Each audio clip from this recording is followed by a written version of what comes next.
বাংলা পক্ষ ভারতে বাঙালির অধিকার আদায়ে জাতীয় সংগঠন আমরা আজকে কলকাতা মেট্রো রেল ভবনে এসেছি।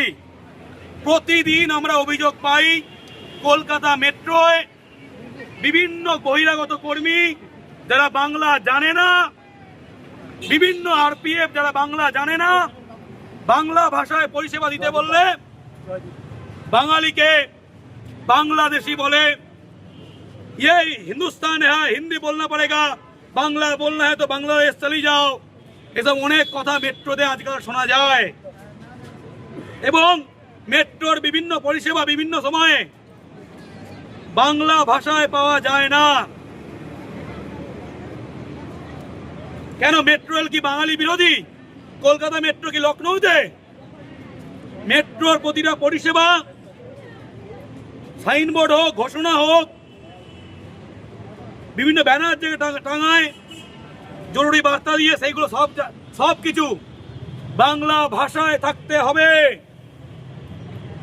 অন্য কি ভাষা আছে থাকতে পারে, বাংলায় থাকতেই হবে। এবং যারা মেট্রো টিকিট কাউন্টারে বসবে তারা যেন বাংলা ভাষাটা বলতে পারে, যেন বাংলা বুঝতে পারে। এই কলকাতার মাটিতে আমার দায়িত্ব নয় আমি হিন্দি বুঝবো, আমার মাটিতে আমি বাংলায় পরিষেবা চাই। মেট্রো রেলে গিয়ে কোনো কর্মীর এই অধিকার নেই আমাকে বলবে যে হিন্দিতে বলুন, বাংলা নেই সমঝতা হ্যায়। এ কারোর অধিকার নেই। আমি যখন বিহার ইউপি যাব তখন আমি হিন্দি বলবো, তখন এই বাংলার মাটিতে আমার রেল মেট্রো সব পরিষেবা বাংলায় চাই। আজ 19 তারিখ 21শে ফেব্রুয়ারি আন্তরাষ্ট্রীয় মাতৃভাষা দিবস। তার আগে সপ্তাহব্যাপী বাংলা পক্ষ বাংলা ভাষার অধিকার সপ্তাহ পালন করছে। আমরা পিএসসি ভবনে গেছিলাম, রাজ্যে সমস্ত চাকরিতে বাংলা বাধ্যতামূলকের জন্য।